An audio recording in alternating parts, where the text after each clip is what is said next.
Stock और ETF दोनों ही निवेश के तरीके हैं, लेकिन फर्क यह है कि स्टॉक में आप एक ही कंपनी पर दांव लगाते हैं, जबकि ईटीएफ में एक साथ कई कंपनियों में निवेश होता है। इसलिए ईटीएफ में रिस्क कम होता है लेकिन रिटर्न मॉडरेट होते हैं। स्टॉक में रिस्क ज्यादा होता है लेकिन सही चुन लिया तो रिटर्न बहुत बड़े हो सकते हैं।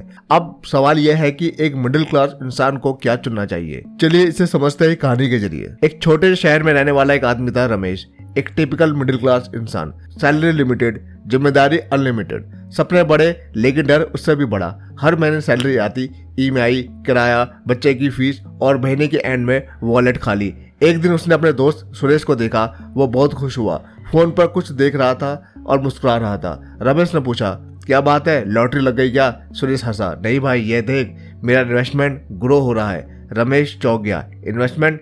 तू तो मेरे जैसा ही सैलरी वाला है, ये कैसे हुआ? सुरेश बोला, मैंने स्टॉक मार्केट में इन्वेस्ट करना शुरू किया है। रमेश के दिमाग में एक ही बात आई, स्टॉक मार्केट मतलब रिस्क, पैसा डूब जाएगा। उसने कहा, भाई ये सब मेरे बस की बात नहीं, मैं मिडिल क्लास आदमी हूँ। सुरेश बोला, यही सबसे बड़ी गलती है, मिडिल क्लास लोग रिस्क से डरते हैं, इसलिए आगे नहीं बढ़ पाते। रमेश के अंदर कुछ हिला लेकिन डर अभी भी था। पहला रास्ता डायरेक्ट स्टॉक। सुरेश ने उसे समझाया, देख, अगर तू स्टॉक खरीदता है तो तू एक कंपनी का हिस्सा खरीद रहा है। अगर कंपनी ग्रो करेगी तो अमीर, अगर कंपनी गिरेगी तू भी डूबेगा। रमेश ने सोचा, मतलब पूरा पैसा एक ही जगह लगा देना? सुरेश बोला, हाँ, और यही सबसे बड़ा रिस्क है। रमेश की पहली गलती। फिर भी रमेश ने सोचा, चलो ट्राई करते हैं, जल्दी पैसा बनाना है। उसने यूट्यूब पर एक वीडियो देखा, ये स्टॉक अगले 1 साल में 5 गुना होगा। बस बिना सोचे समझे उसने 20,000 उस स्टॉक में डाल दिए। पहले 10 दिन प्रॉफिट हुआ, रमेश खुश। फिर अचानक मार्केट गिरा, स्टॉक नीचे और नीचे और नीचे। 20,000 का जो स्टॉक उसने लिया था वो 14,000 का हो गया था। रमेश की रातों की नींद उड़ गई। उसने सोचा, यही डर था मुझे, स्टॉक मार्केट जुआ है। उसने तुरंत स्टॉक बेच दिया लॉस में। अब उसने डिसाइड किया, मैं कभी स्टॉक मार्केट में नहीं जाऊंगा। दूसरा रास्ता, ईटीएफ। कुछ दिन बाद सुरेश फिर मिला। उसने पूछा, क्या हुआ इन्वेस्टमेंट का? रमेश ने कहा, सब खत्म, ये मार्केट मेरे लिए नहीं है। सुरेश मुस्कुराया, तूने गलत रास्ता चुना था। सही नहीं? रमेश हैरान, ईटीएफ क्या होता है, सिंपल समझ। सुरेश ने कहा, ईटीएफ मतलब एक बास्केट जिसमें कई कंपनीज होती है, जैसे निफ्टी 50 ईटीएफ। इसमें बड़ी कंपनियां होती है। तू एक ईटीएफ खरीदता है मतलब तू 50 कंपनियों में इन्वेस्ट कर रहा है। रमेश बोला, मतलब रिस्क कम है? सुरेश, बहुत कम, क्योंकि ये कंपनी गिरेगी तो बाकी संभाल लेगी। अब इसका डिफरेंस समझो। रिस्क स्टॉक में हाई, ईटीएफ में लो। रिटर्न हाई हो सकता है स्टॉक में और मॉडरेट हो सकता है ईटीएफ में। नॉलेज स्टॉक में ज्यादा चाहिए, ईटीएफ में कम में भी चलेगा। स्टेबिलिटी स्टॉक में अनस्टेबल, ईटीएफ में स्टेबल। रमेश की नई शुरुआत। इस बार रमेश ने सोचा, फिर सीखकर इन्वेस्ट करूंगा। उसने ईटीएफ में एसआईपी शुरू की, 5,000 पर मंथ। पहले 6 महीने कोई खास चेंज नहीं हुआ, लेकिन उसने पेशेंस रखा।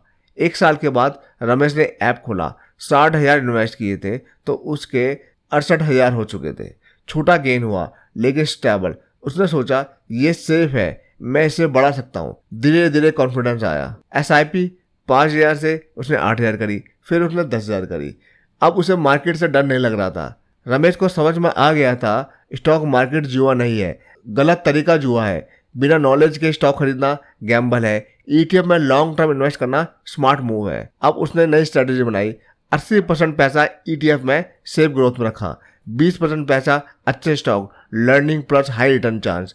अब रिस्क बैलेंस था। 10 साल के बाद रमेश का बेटा कॉलेज जा रहा था। उसने अपनी इन्वेस्टमेंट देखी, 5,000 की एसआईपी लाखों में बदल चुकी थी। वो मुस्कुराया, अगर मैंने उस दिन डर का छोड़ दिया होता तो आज कुछ नहीं होता। इस कहानी से हमें क्या सीख मिलती है? मिडिल क्लास के सामने सबसे इंपॉर्टेंट चीज है कैपिटल बचाना प्लस धीरे ग्रो करना। स्टॉक मार्केट में डायरेक्ट इन्वेस्ट करना रिस्की है अगर नॉलेज नहीं है। ईटीएफ बिगिनर्स के लिए बेस्ट है क्योंकि डाइवर्सिफिकेशन मिलता है, रिस्क कम होता है, लॉन्ग टर्म ग्रोथ स्टेबल होती है। स्मार्ट इन्वेस्टर वो नहीं जो जल्दी पैसा कमाए, स्मार्ट इन्वेस्टर वो है जो कंसिस्टेंटली पैसा बढ़ाए। स्ट्रैटेजी क्लियर होनी चाहिए। शुरुआत ईटीएफ से, धीरे धीरे स्टॉक से सीखो। अगर आप भी रमेश की तरह कंफ्यूज हो और सेफ तरीके से इन्वेस्ट शुरू करना चाहते हो तो अभी से सीखना शुरू करें और ऐसी रियल फाइनेंस स्टोरीज के लिए 22 को फॉलो जरूर करें।